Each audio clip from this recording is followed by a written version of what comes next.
Welcome to the Safety Tech Podcast with me, your host, Pete Thomas.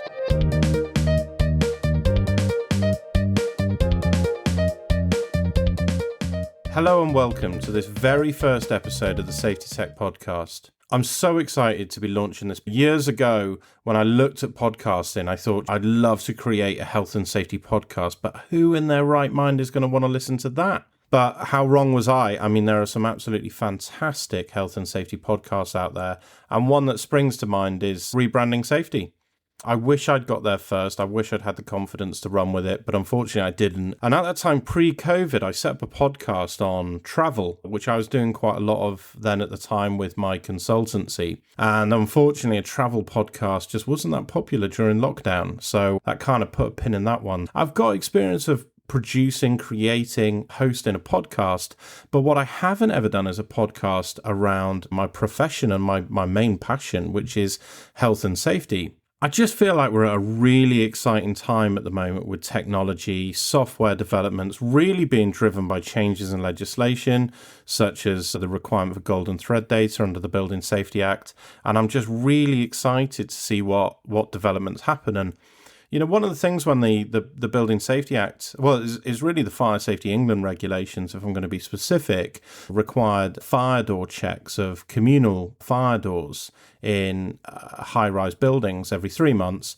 And then every year we need to do an annual check of flat entrance doors. And I thought, do you know what? I need to create an app for this. So I got online and, I created an app really quite quickly. I was really surprised because I'm not really a tech sort of guru. I'm just quite interested in it.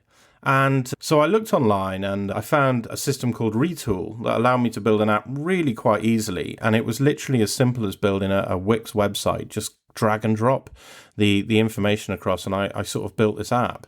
And then I reached challenges when rolling it out. And it was at that point, really, it had taken me a couple of weeks. And I realized that, I don't know why I'm sitting here trying to create these apps and stuff. There are already these apps out there. I just need to find them. But I would love to talk to the creators. I would love to talk to the people that have made these products, why they've seen this gap in the market, what other thoughts they have about innovation, and what other things they can bring to the table, just generally to make people safer and selfishly to make my job easier as a safety professional. So I remember when I first got into the industry, we were still using pen and paper and clipboard. And I've got to be honest, I haven't been in the industry that long. It's just we've moved on that quickly. And then we went to Excel spreadsheets, which I have to say are the bane of my life. I know some people love Excel, but I absolutely can't stand the system. Look, it's good at what it does, but it's not for me. I think you either love it or you hate it, and I just don't. And I remember back in the day when we were using Excel systems for building compliance for relatively large organizations, and you just have tens of thousands of cells of data that when you opened it on a laptop, with a 15-inch screen, just made it impossible to do anything with. I mean, like you could hardly scroll down and see the cells that you needed and the data that you needed. It was just almost unusable. And then I remember when, if you wanted to get really clever, you could create a bank of documents such as risk assessments on Word and then create a little link to them in the Excel spreadsheet and set up a rule where, when they went out of date, for example, or when a review was due, the cell would go from green to amber or green to red if you were really clever.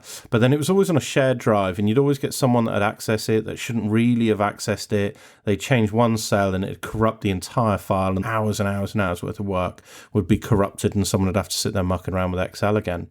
And then we got to really, the sort of first, I don't know why I'm giving you a potted history of this. You probably know all this because if you're listening, you've worked in the industry, but it's just my experience.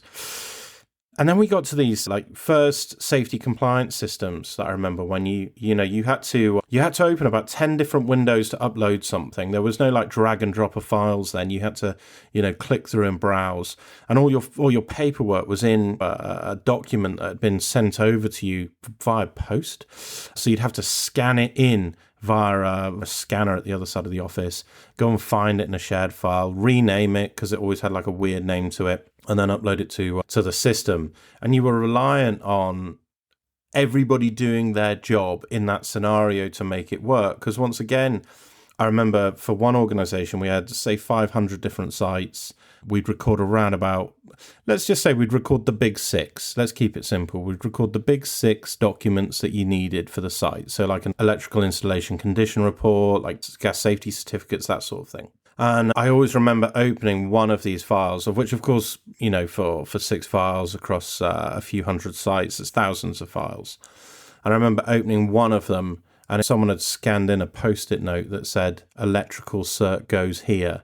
So because they scanned something in, the system was green. It showed that it was in place, but actually it wasn't in place. And it sort of really made you realize the limitations of these systems. And so, yeah, I'm so excited to see, where we are now. And when I look online and I look at safety compliance systems, there are literally hundreds. I mean, there are new ones cropping up every single day. But what I don't really see is any sort of reviews on them. And I don't really see anybody talking about the innovative bits, really sharing the bit that makes this special, whether it's some form of AI integration, whether it's a bespoke automation process. And I know I'm talking a lot about software, but it's not just that. I mean, there have been some other real innovations in our industry: health and safety, fire, sustainability, environmental, FM. It's something that I'm really, really interested in. I'm really passionate about. And, I really want to talk to the people behind these systems and bring you these interviews. So I guess I've got to talk a little bit about me. I must admit, I don't really want to be honest, but otherwise, I guess, how are you going to listen to me? But I started in health and safety. I was working in the Middle East on an oil and gas site.